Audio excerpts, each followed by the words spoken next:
तक हम किसी चीज की परीक्षा नहीं ले लेते हैं और जब तक हम कानों से बात सुन नहीं लेते, आंखों से देख नहीं लेते हैं, तब तक किसी भी चीज का निर्णय नहीं लेते। और तुम अपने शिष्य की अपने मुख से बड़ाई कर रहे हो, भला क्या मैंने तुम्हारे शिष्य की परीक्षा ली है? तो वशिष्ठ कहने लगे, विश्वामित्र आप कहना चाहते हो कि आप मेरे शिष्य की परीक्षा लोगे? विश्वामित्र बोले, हाँ बिल्कुल, हम तुम्हारे शिष्य की परीक्षा लेंगे। अब जो इतने वचन कहे कि परीक्षा लेंगे, तो वशिष्ठ जी कहने लगे, अगर परीक्षा लेना चाहते हो तो हमें कोई आपत्ति नहीं है, तुम चले जाओ और जाकर के मेरे शिष्य की परीक्षा ले आओ। अब महाराज जो वशिष्ठ ने इतने वचन कहे कि परीक्षा ले आओ, तो हुआ ऐसा कि विश्वामित्र ने बिल्कुल विलंब नहीं किया। महाराज विश्वामित्र ने सूकर का वेश धारण कर लिया और सूकर का वेश धारण करके महाराज विश्वामित्र चले और चल करके आज राजा हरिश्चंद्र की बगिया में पहुंच गए।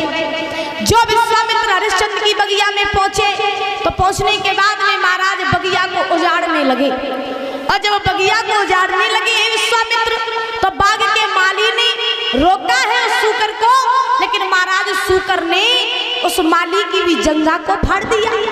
जब माली की जंघा को फाड़ा उस सूकर ने, तो माली रोता हुआ चिल्लाता हुआ भागता हुआ हरिश्चंद्र के पास में पहुंच गया। जैसे ही हरिश्चंद्र के पास में वो माली पहुंचा, जवाब दिया, महाराज आप तो यहाँ सभा लगाए हुए हो, लेकिन गजब हो गया। हरिश्चंद्र बोले, क्या हुआ, तुम रो क्यों रही हो और तुम्हारी इस जंघा से रक्त क्यों बह रहा है? तो आज वो माली कहने लगा कि महाराज रक्त इसलिए बह रहा है क्योंकि बाग में एक सूकर आया है जो सारी बगिया को उजाड़ रहा है, और मैंने उस सूकर को रोका भी, लेकिन महाराज उस सूकर ने मेरी जंघा को फाड़ दिया। इसीलिए आप ऐसा करो कि मेरे साथ में चलो और चल करके सूकर को मार दो चले। जो इतनी बात मैं वचन कही कि सूकर को मार दो चल के, तो हरिश्चंद्र कहने लगे कि हे माली, अगर ऐसी बात है कि सूकर को हम मार दें तो सूकर को तो जरूर मारेंगे, लेकिन तुम्हें नहीं पता है कि अभी संध्या का समय है, और संध्या के समय अगर द्वार पर दुश्मन भी आए तो उसका भी सम्मान करना चाहिए। और हरिश्चंद्र बोले, सुनो माली,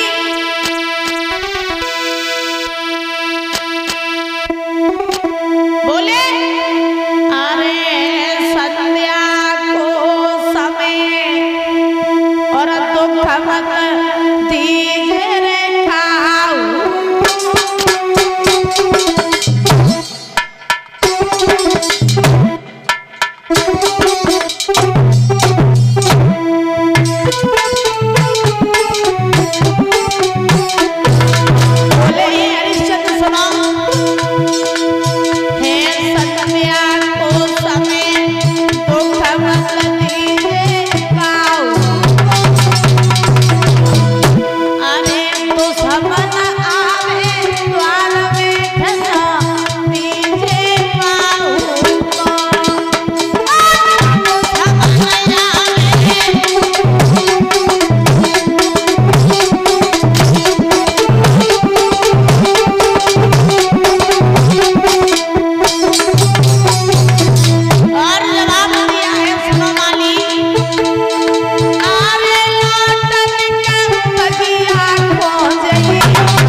अगर दुश्मन भी दरवाजे पर आए तो उसका भी सम्मान करना चाहिए, अपमान नहीं करना चाहिए। ऐसा करो, तुम अभी यहाँ से लौट जाओ और बाग को चारों तरफ से घेर लेना और देखे रहना कि वो सूकर कहीं निकल ना जाए। जब सवेरा होगा तो हम सारी सेना को लेकर के आएंगे और आने के बाद में उस सूकर को मारेंगे। अभी तुम चले जाओ। जो इतने वचन कहे कि सूकर को मारेंगे, तो महाराज हुआ ऐसा कि माली वहां से लौट आया, और जब माली वहां से लौट करके आया तो आने के बाद में पूरी रात सूकर की तरफ निगाहे करे रहा। इधर सवेरा हुआ, सवेरा होने के बाद में राजा हरिश्चंद्र ने महाराज मंत्री को बुलाया।